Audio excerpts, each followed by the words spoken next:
নবীনকে দ্বিতীয়বার হতাশ হয়ে ফিরে আসতে হলো। অক্রুরবাবুর মন ভেজানো গেল না। উত্তরপাড়ার একটা ফাংশনে নবীন পেয়েছিল অক্রুর চৌধুরীর আশ্চর্য ক্ষমতার পরিচয়, ভেন্ট্রিলোকুইজম। খেলার নামটা নবীনের জানা ছিল না, সেটা বলে দেয় দ্বিজপদ। দ্বিজুর বাবা অধ্যাপক, তার লাইব্রেরিতে নানান বিষয়ের বই। দ্বিজু নামটা বলে বানানটাও শিখিয়ে দিল, VENTRILOQUISM,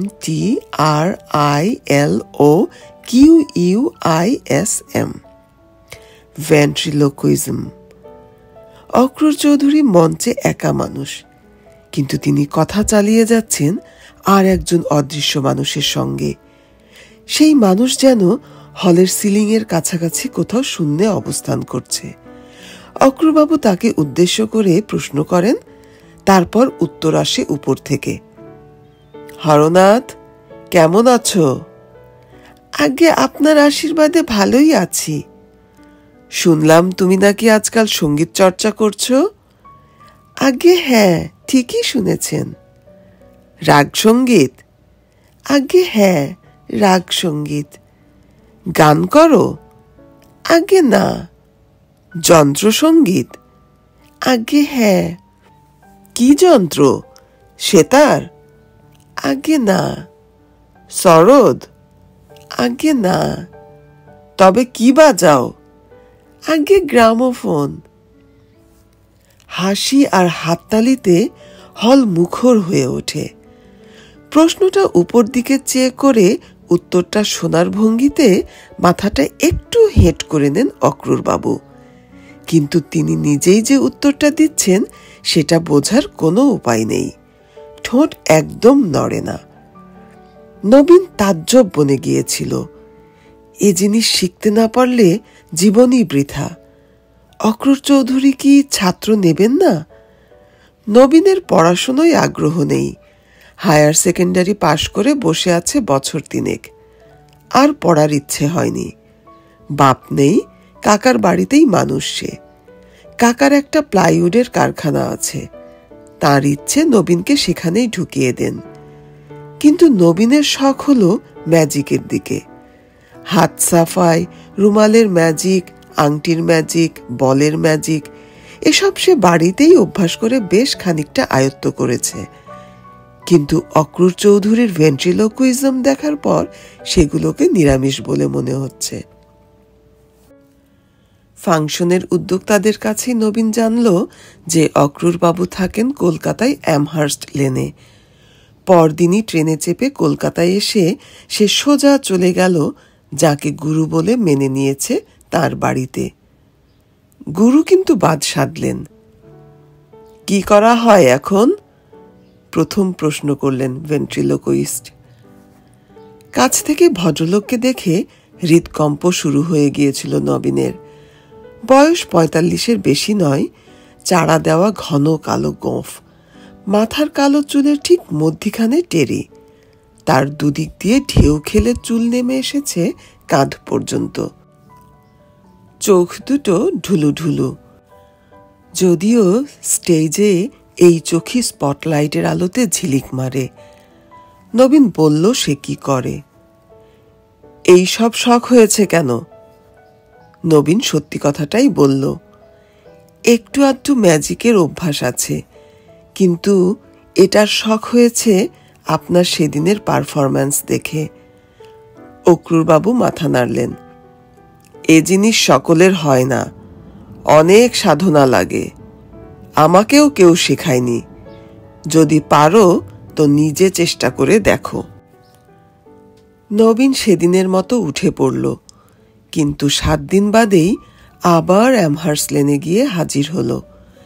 ইতিমধ্যে সে খালি ভেন্ট্রিলোকুইজমের স্বপ্ন দেখেছে। এবার দরকার হলে সে অক্রুর বাবুর হাতে পায়ে ধরবে। কিন্তু এবার আরো বিপর্যয়। এবার অক্রুর বাবু তাকে একরকম বাড়ি থেকে বাড়ি করে দিলেন। বললেন, আমি যে শেখাবো না সেটা প্রথমবারেই তোমার বোঝা উচিত ছিল। সেটা বোঝনি মানে তোমার ঘটে বুদ্ধি নাই। বুদ্ধি না থাকলে কোনো রকম ম্যাজিক চলে না। এই ম্যাজিক তো নয়ই। প্রথমবারে নবীন মুষড়ে পড়েছিল। এবারে তার মাথা গরম হয়ে গেল। চুলোয় যাক অক্রুর চৌধুরী, সে যদি না শেখায় তবে নবীন নিজেই শিখবে, কুছ পরোয়া নেহি। নবীনের মধ্যে যে এতটা ধৈর্য আর অধ্যাবসায় ছিল সেটা সে নিজেই জানত না। কলেজ স্ট্রিটে একটা বইয়ের দোকান থেকে ভেন্ট্রিলোকুইজম সম্বন্ধে একটা বই কিনে নিয়ে সে শুরু করে দিল তার সাধনা। মোটামুটি নিয়মটা সহজ। প বর্গের অর্থাৎ প, ফ, ব, ভ, ম কেবল এই কটা অক্ষর উচ্চারণ করার সময় ঠোঁটে ঠোঁট ঠেকে, ফলে ঠোঁট নাড়াটা ধরা পড়ে বেশি। এই কটা অক্ষর না থাকলে যে কোনো কথাই ঠোঁট ফাঁক করে অথচ না নাড়িয়ে বলা যায়। কোনো কথাই প বর্গের অক্ষর থাকলে সেখানেও উপায় আছে। যেমন তুমি কেমন আছো কথাটা যদি তুমি কেমন আছো করে বলা যায় তাহলে আর ঠোঁট নাড়াবার দরকারই হয় না, কেবল জিভ নাড়ালেই চলে। প, ফ, ব, ভ, ম এর জায়গায় ক, খ, গ, ঘ, উম এই হলো নিয়ম। কথোপকথন যদি এই রকম হয়, তুমি কেমন আছো? ভালো আছি। আজ বেশ ঠান্ডা পড়েছে, তাই না? তা পড়েছে, দিব্যি ঠান্ডা। তাহলে সেটা বলতে হবে এইভাবে, তুমি কেমন আছো? ভালো আছি। আজ বেশ ঠান্ডা পড়েছে, তাই না? তা করেছে, দিব্যি ঠান্ডা। আরও আছে, উত্তরদাতার গলার আওয়াজটাকে চেপে নিজের আওয়াজের চেয়ে একটু তফাৎ করে নিতে হবে। এটাও সাধনার ব্যাপার এবং এটাতেও অনেকটা সময় নিল নবীন। কাকা এবং কিছু অন্তরঙ্গ বন্ধুকে শুনিয়ে যখন সে তারিফ পেল তখনই বুঝল যে ভেন্ট্রিলোকুইজম ব্যাপারটা তার মোটামুটি রপ্ত হয়েছে। কিন্তু এখানেই শেষ নয়। সেই অদৃশ্য উত্তরদাতার যুগ আর আজকাল নেই। আজকাল ভেন্ট্রিলোকুইস্টের কোলে থাকে পুতুল। সেই পুতুলের পিছন দিয়ে হাত ঢুকিয়ে মাথা ঘোরায় এবং ঠোঁট নাড়ায় জাদুকর। মনে হয় জাদুকরের প্রশ্নের উত্তর বেরোচ্ছে এই পুতুলের মুখ দিয়েই। তার আশ্চর্য প্রোগ্রেসে খুশি হয়ে কাকাই এই পুতুল বানাবার খরচ দিয়ে দিলেন নবীনকে। পুতুলের চেহারা কেমন হবে এই নিয়ে দিন 15 ধরে গভীর চিন্তা করে হঠাৎ এক সময় নবীনের মাথায় এলো এক আশ্চর্য প্ল্যান। পুতুল দেখতে হবে অবিকল অক্রুর চৌধুরীর মতো, অর্থাৎ অক্রুর চৌধুরীকে হাতের পুতুল বানিয়ে সে তার অপমানের প্রতিশোধ নেবে। একটা হ্যান্ডবিলে অক্রুর চৌধুরীর একটা ছবি ছিল, সেটা নবীন সযত্নে রেখে দিয়েছিল। সেটা সে আদিনাথ কারিগরকে দেখালো। এই রকম গোঁফ, এই যে এই টেরি, এই রকম ঢুলু ঢুলু চোখ, ফোলা ফোলা গাল। সেই পুতুল যখন মুখ নাড়বে আর ঘাড় ঘোরাবে নবীনের কোলে বসে, তখন কি রগরটাই না হবে। আশা করি তার শো দেখতে আসবেন অক্রুর চৌধুরী। 7 দিনের মধ্যে পুতুল তৈরি হয়ে গেল। পোশাকটাও অক্রুর চৌধুরীর মতো, কালো গলাবন্ধ কোটের তলায় কোঁচা কোমরে গোঁজা ধুতি। নেতাজি ক্লাবের শশধর বোসের সঙ্গে নবীনের আলাপ ছিল। তাদের একটা ফাংশনে শশধরকে ধরে তার ভেন্ট্রিলোকুইজমের একটা আইটেম ঢুকিয়ে নিল নবীন। আর প্রথম অ্যাপিয়ারেন্সেই যাকে বলে হিট। পুতুলের একটি নামও দেওয়া হয়েছে অবশ্য, ভূতনাথ, সংক্ষেপে ভূত। ভূতর সঙ্গে নবীনের সংলাপ লোকের কাছে খুবই উপভোগ্য হয়েছিল। ভূত হলো ইস্টবেঙ্গলের সাপোর্টার আর নবীন মোহনবাগানের। বাগবিতণ্ডা এতই জমেছিল যে ভূত যে ক্রমাগত ইস্টবেঙ্গল আর মোহনবাগান বলে চলেছে সেটা কেউ লক্ষ্যই করেনি। এরপর থেকেই বিভিন্ন ফাংশনে টেলিভিশনে ডাক পড়তে লাগলো নবীনের। নবীনও বুঝল যে ভবিষ্যৎ নিয়ে তার আর কোনো চিন্তা নেই, রুজি রোজগারের পথ সে পেয়ে গেছে। অবশেষে একদিন অক্রুর চৌধুরীর সঙ্গে দেখা হলো নবীনের। মাস তিনেক হলো নবীন উত্তরপাড়া ছেড়ে কলকাতায় মির্জাপুর স্ট্রিটে একটা ঘর ভাড়া নিয়ে রয়েছে। বাড়িওয়ালা সুরেশ মুৎসিদ্দি বেশ লোক। নবীনের খ্যাতির কথা জেনে তাকে সমীহ করে চলেন। সম্প্রতি মহাজাতি সদনে একটি বড় ফাংশনে নবীন এবং ভূত প্রচুর বাহবা পেয়েছে। ফাংশনের উদ্যোক্তাদের মধ্যে আজকাল নবীনকে নিয়ে কাড়াকাড়ি পড়ে গেছে। নবীনের নিজের ব্যক্তিত্বেও সাফল্যের ছাপ পড়েছে। তার চেহারা এবং কথাবার্তায় একটা নতুন জৌলুস লক্ষ্য করা যায়।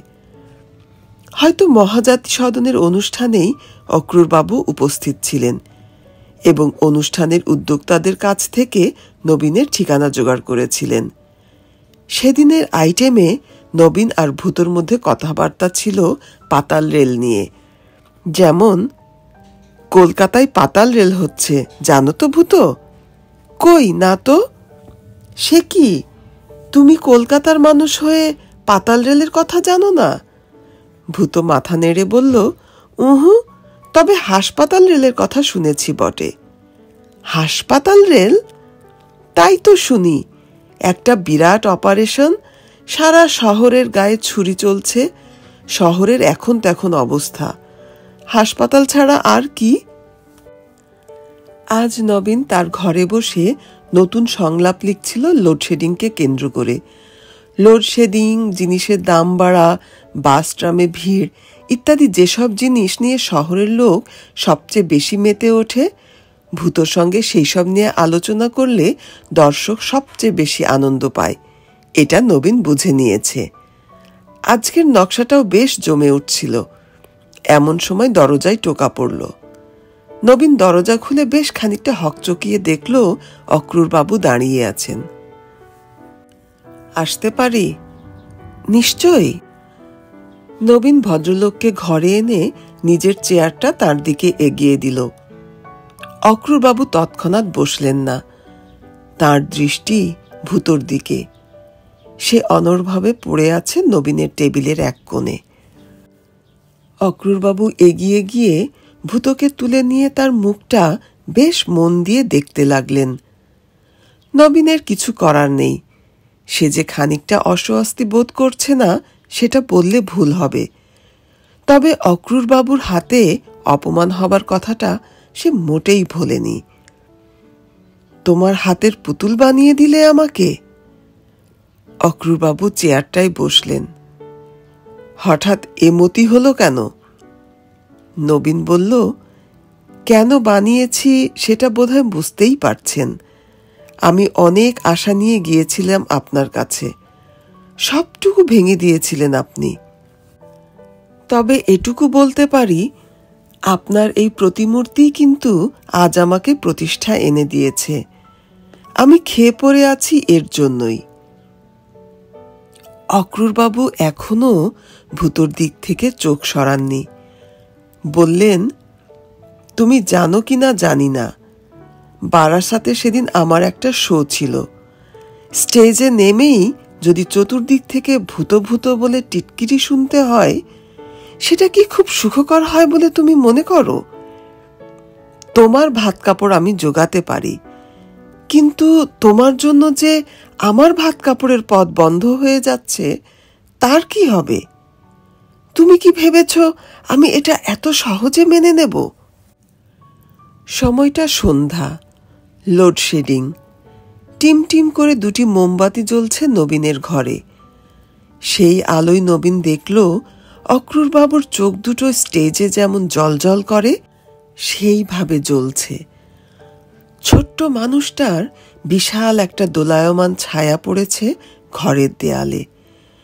টেবিলের উপর ঢুলু ঢুলু চোখ নিয়ে বসে আছে ভূতনাথ, অনড়, নির্বাক। তুমি জানো কিনা জানি না, বললেন অক্রুরবাবু, ভেন্ট্রিলোকুইজমেই কিন্তু আমার জাদুর দৌড় শেষ হয়ে যাচ্ছে না। আমি 18 বছর বয়স থেকে 38 বছর পর্যন্ত আমাদের দেশের একজন অজ্ঞাতনামা অথচ অসাধারণ ক্ষমতা সম্পন্ন জাদুকরের শিষ্যত্ব করেছি। কলকাতা শহরে নয়, হিমালয়ের পাদদেশে এক অত্যন্ত দুর্গম স্থানে। সে জাদু আপনি মঞ্চে দেখিয়েছেন কখনো? না, তা দেখাইনি, কারণ সেসব স্টেজে দেখানোর জিনিস নয়। রোজগারের পন্থা হিসাবে আমি সে জাদু ব্যবহার করব না, এ প্রতিশ্রুতি আমি দিয়েছিলাম আমার গুরুকে। সে কথা আমি রেখেছি। আপনি আমাকে কি বলতে চাইছেন সেটা ঠিক বুঝতে পারলাম না। আমি শুধু সতর্ক করে দিতে এসেছি। তোমার মধ্যে সাধনার পরিচয় পেয়ে আমি খুশিই হয়েছি। ভেন্ট্রিলোকুইজম যেমন তোমাকে আমি শেখাইনি, তেমনি আমাকেও কেউ শেখায়নি। পেশাদারি জাদুকররা তাদের আসল বিদ্যা কাউকে শেখায় না, কোনো দিনই শেখায়নি। ম্যাজিকের রাস্তা জাদুকরদের নিজেদেরই করে নিতে হয়, যেমন তুমি করে নিয়েছ। কিন্তু তোমার পুতুলের আকৃতি নির্বাচনে তুমি যে ধৃষ্টতা দেখিয়েছ, সেটা আমি বরদাস্ত করতে পারছি না। শুধু এইটুকু বলতে এসেছি তোমাকে। অক্রুরবাবু চেয়ার ছেড়ে উঠে পড়লেন। তারপর ভূতনাথের দিকে চেয়ে বললেন, আমার চুল আর গোঁফ এতদিন কাঁচা ছিল, এই সবে পাকতে শুরু করেছে। তুমি দেখছি সেটা অনুমান করে আগে থেকেই কিছু পাকা চুল লাগিয়ে রেখেছ। যাক, আমি তাহলে আসি। অক্রুরবাবু চলে গেলেন। নবীন দরজাটা বন্ধ করে দিয়ে ভূতনাথের সামনে এসে দাঁড়ালো। পাকা চুল, ঠিকই, দু একটা পাকা চুল ভূতনাথের মাথায় এবং গোঁফে রয়েছে বটে, এটা নবীন এতদিন লক্ষ্য করেনি। সেটাও আশ্চর্য, কারণ ভূতকে কোলে নিলে সে নবীনের খুবই কাছে এসে পড়ে, আর সব সময় তার দিকে তাকিয়েই কথাবার্তা চলে। সাদা চুলগুলো আগেই চোখে পড়া উচিত ছিল। যাই হোক, নবীন আর এই নিয়ে ভাববে না। দেখার ভুল সব মানুষেরই হয়। মুখ চোখের দিকেই বেশি দৃষ্টি দিয়েছে নবীন, চুলটা তেমন ভালো করে দেখেনি। কিন্তু মন থেকে খটকা গেল না। ভূতকে বইবার জন্য নবীন একটা চামড়ার কেস করে নিয়েছিল। সেই কেসে ভরে সে পরদিন হাজির হলো চিতপুরে আদিনাথ পালের কাছে। তার সামনে কেস থেকে ভূতকে বার করে মেঝেতে রেখে নবীন বললে, দেখুন তো, এই পুতুলের মাথায় আর গোঁফে যে সাদা চুল রয়েছে, সে কি আপনারই দেওয়া? আদিনাথ পাল ভারী অবাক হয়ে বলল, এ আবার কি বলছেন স্যার? পাকা চুলের কথা তো আপনি বলেননি। বললে কাঁচা পাকা মিশিয়ে দিতে তো কোনো অসুবিধে ছিল না। দুরকম চুলই তো আছে স্টকে, যে যেমনটি চাই। ভুল করে দু একটা সাদা চুল মিশে যেতে পারে নাকি? ভুল তো মানুষেরই হয় বটেই, তবে তেমন হলে আপনি পুতুল নেবার সময় বলতেন নাকি? আমার কি মনে হয় জানেন স্যার, অন্য কেউ এসে এ চুল লাগিয়ে দিয়েছে, আপনি টের পাননি। তাই হবে নিশ্চয়। নবীনের অজান্তেই ঘটনাটা ঘটেছে। চেতলাই ফ্রেন্ডস ক্লাবের ফাংশনে একটা মজার ব্যাপার হলো। ভূতর জনপ্রিয়তার এইটাই প্রমাণ যে ফাংশনের উদ্যোক্তারা তার আইটেমটি রেখেছিলেন সবার শেষে। লোডশেডিং নিয়ে রসালো কথোপকথন চলেছে ভূত আর নবীনে। নবীন দেখল যে ভূতর উত্তরে সে যে সবসময় তৈরি কথা ব্যবহার করছে তা নয়, তার কথায় অনেক সময় এমন সব ইংরেজি শব্দ ঢুকে পড়ছে যেগুলো নবীন কখনো ব্যবহার করে না, বড়জোর তার মানেটা জানে। নবীনের পক্ষে এ একেবারেই নতুন অভিজ্ঞতা। অবশ্যই তার জন্য শোয়ের কোনো ক্ষতি হয়নি, কারণ কথাগুলো খুব লাগসইভাবেই ব্যবহার হচ্ছিল, আর লোকেও তারিফ করছিল খুবই। ভাগ্যে তারা জানে না যে নবীনের বিদ্যে হায়ার সেকেন্ডারি পর্যন্ত। কিন্তু এই ইংরেজি কথার অপ্রত্যাশিত ব্যবহারটা নবীনের খুব ভালো লাগেনি। তার সবসময় মনে হচ্ছিল অন্য কেউ যেন অলক্ষ্যে তার উপর কর্তৃত্ব করছে। শুয়ের পর বাড়ি ফিরে এসে ঘরে ঢুকে দরজা বন্ধ করে দিয়ে নবীন টেবিল ল্যাম্পটা জ্বালিয়ে ভূতকে রাখলো বাতির সামনে। কপালের তিলটা কি ছিল আগে?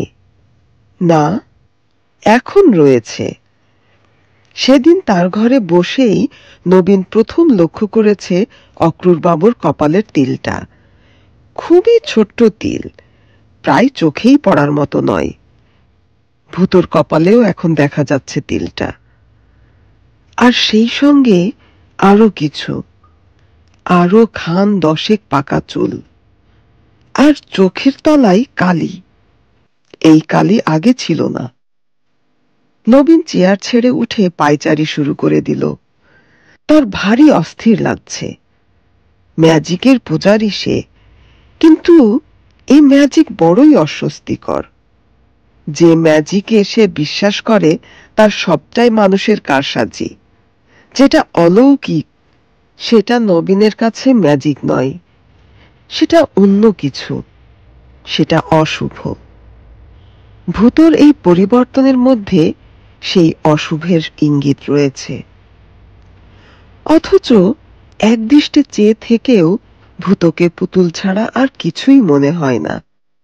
চোখে সেই ঢুলো ঢুলো চাহনি, ঠোঁটের কোণে অল্প হাসি, আর খেলার সময় তার নিজের হাতের কারসাজি ছাড়া যে কোনো পুতুলের মতোই অসাড়, নির্জীব।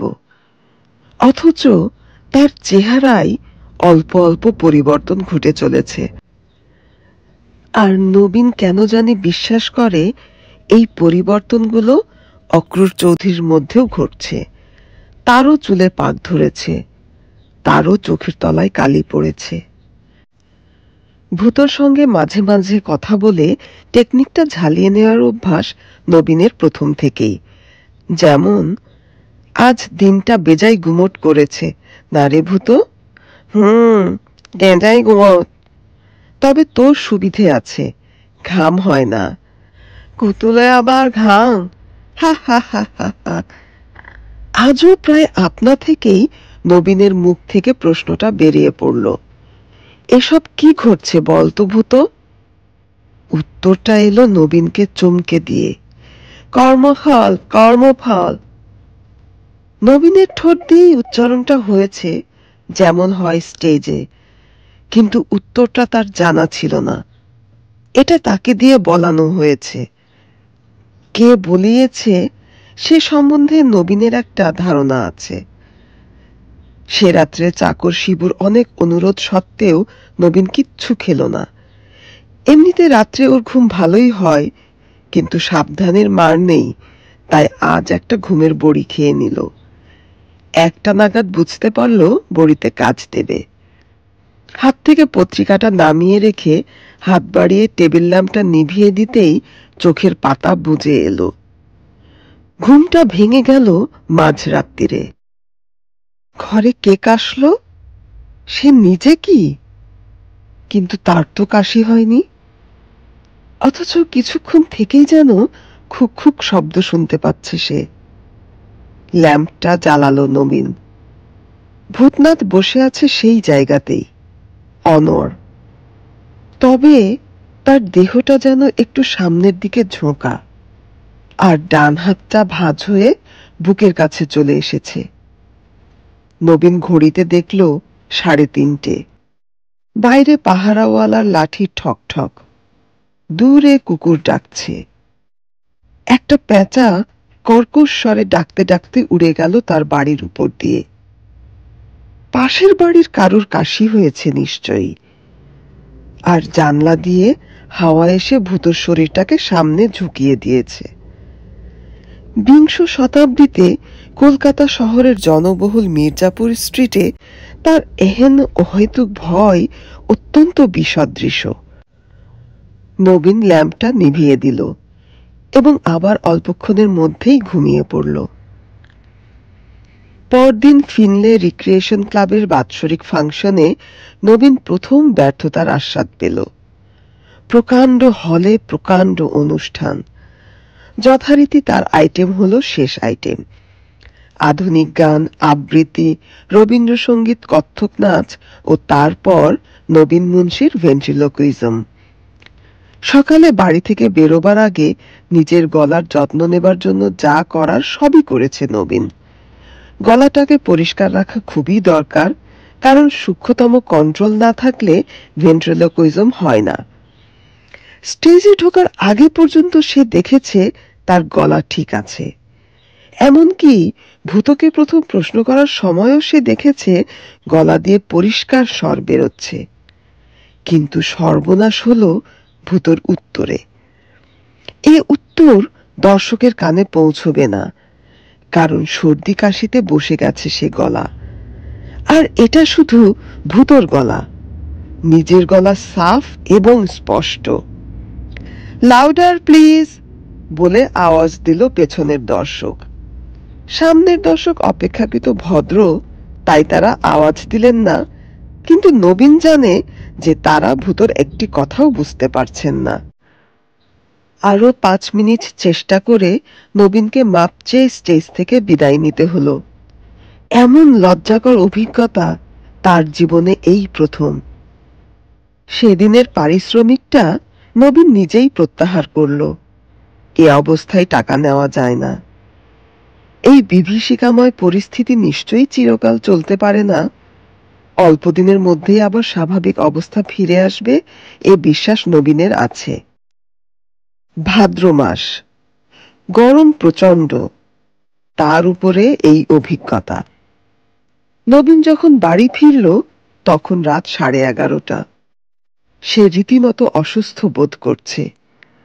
এই প্রথম ভূতর উপর একটু রাগ অনুভব করছে সে, যদিও জানে ভূত তারই হাতের পুতুল। ভূতর দোষ মানে তারই দোষ। টেবিলের উপর ভূতকে রেখে নবীন দক্ষিণের জানালাটা খুলে দিল। হাওয়া বিশেষ নেই, তবে যেটুকু আসে, কারণ আজ শনিবার, রাত 12টার আগে পাখা চলবে না। নবীন মোমবাতিটা জ্বেলে টেবিলে রাখতেই একটা জিনিস দেখে তার হাত পা ঠান্ডা হয়ে গেল। ভূতর কপালে বিন্দু বিন্দু ঘাম। শুধু তাই না, ভূতর গালে চকচকে ভাবটা আর নেই। ভূত শুকিয়ে গেছে, আর ভূতর চোখ লাল। এই অবস্থাতেও নবীন তার পুতুলের দিকে আরো 2 পা এগিয়ে না গিয়ে পারল না। কত বিস্ময়, কত বিভীষিকা তার কপালে আছে সেটা দেখবার জন্য তার জেদ চেপে গেছে। 2 পার বেশি এগোনো সম্ভব হলো না নবীনের। একটা জিনিস চোখে পড়ায় তার চলা আপনিই বন্ধ হয়ে গেছে। ভূতর গলা বন্ধ কোটের বুকের কাছটায় একটা মৃদু উত্থান পতন। ভূত শ্বাস নিচ্ছে। শ্বাসের শব্দ শোনা যাচ্ছে কি? হ্যাঁ, যাচ্ছে বই কি। ট্রাফিকবিহীন নিস্তব্ধ রাত্রে নবীনের ঘরে এখন একটির বদলে 2টি মানুষের শ্বাসের শব্দ। হয়তো চরম আতঙ্ক আর প্রচন্ড বিস্ময় থেকেই নবীনের গলা দিয়ে একটা অস্ফুট শব্দ বেরিয়ে পড়ল, ভূত! আর সেই সঙ্গে এক অশরীরী চিৎকার নবীনকে ছিটকে পিছিয়ে দিল তার তক্তপোষের দিকে। ভূত নয়, আমি অক্রূর চৌধুরী। নবীন জানে যে সে নিজে এই কথাগুলো উচ্চারণ করেনি, কণ্ঠস্বর ওই পুতুলের। অক্রূর চৌধুরী কোনো এক আশ্চর্য জাদু বলে ওই পুতুলকে সরব করে তুলেছেন। নবীন চেয়েছিল অক্রূর চৌধুরীকে তার হাতের পুতুল বানাতে। এই জিনিস নবীন চায়নি। এই জ্যান্ত পুতুলের সঙ্গে এক ঘরে থাকা নবীনের পক্ষে অসম্ভব।